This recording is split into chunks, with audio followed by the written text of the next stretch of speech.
Je m'appelle Jean-Paul Ampuero, ou Pablo. Je suis directeur de recherche à l'IRD, l'Institut de recherche pour le développement. J'ai aussi une chaire d'excellence à l'Université Côte d'Azur. Je travaille comme chercheur en géophysique au laboratoire GeoAzur à Sophia Antipolis, qui est sous la tutelle de l'IRD, du CNRS, d'Université Côte d'Azur et de l'Observatoire de la Côte d'Azur. Après l'obtention d'un baccalauréat scientifique au lycée franco-péruvien à Lima au Pérou, je suis venu en France pour poursuivre mes études universitaires.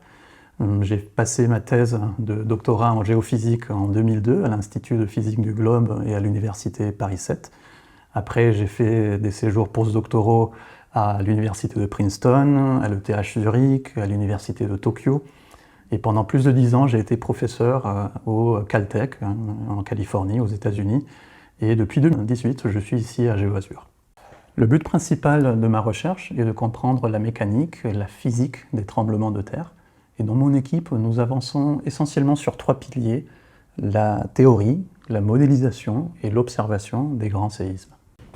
Je viens du Pérou, donc pour moi les séismes sont un enjeu vital. Un Péruvien devient sismologue parce qu'un jour il veut sauver des vies. Mais ce sujet me passionne aussi parce qu'il est intellectuellement stimulant. Il y a tellement encore de questions ouvertes à propos des séismes. La question la plus populaire, c'est est-ce qu'un jour on va pouvoir les prédire? Les séismes sont un phénomène très difficile à observer avec finesse parce qu'ils démarrent à des dizaines de kilomètres sous nos pieds. Et la Terre n'est pas transparente, on ne peut pas l'ouvrir pour regarder comment ça se passe. On doit donc observer les séismes à distance, depuis la surface. Les grands séismes ne se produisent pas souvent, heureusement, mais donc il faut attendre que la nature nous parle et être au bon endroit, au bon moment pour l'écouter. Et c'est beaucoup plus difficile que pour la météo, parce que les séismes, ils ne se passent pas devant nos yeux, ils se passent sous nos pieds. Donc nous essayons de percer, et dans cette quête, nous trouvons plein d'autres questions encore importantes qui restent à résoudre. J'étudie surtout des questions fondamentales sur la mécanique de la rupture. Je m'intéresse par exemple aux facteurs qui contrôlent la vitesse de propagation d'une rupture. Un peu comme une déchirure d'un papier, plus vous la déchirez vite, plus elle fait du bruit. Les séismes, pareil, se propagent le long de failles tectoniques, et plus ils le font rapidement, plus ils produisent de secousses sismiques qui peuvent générer des dégâts.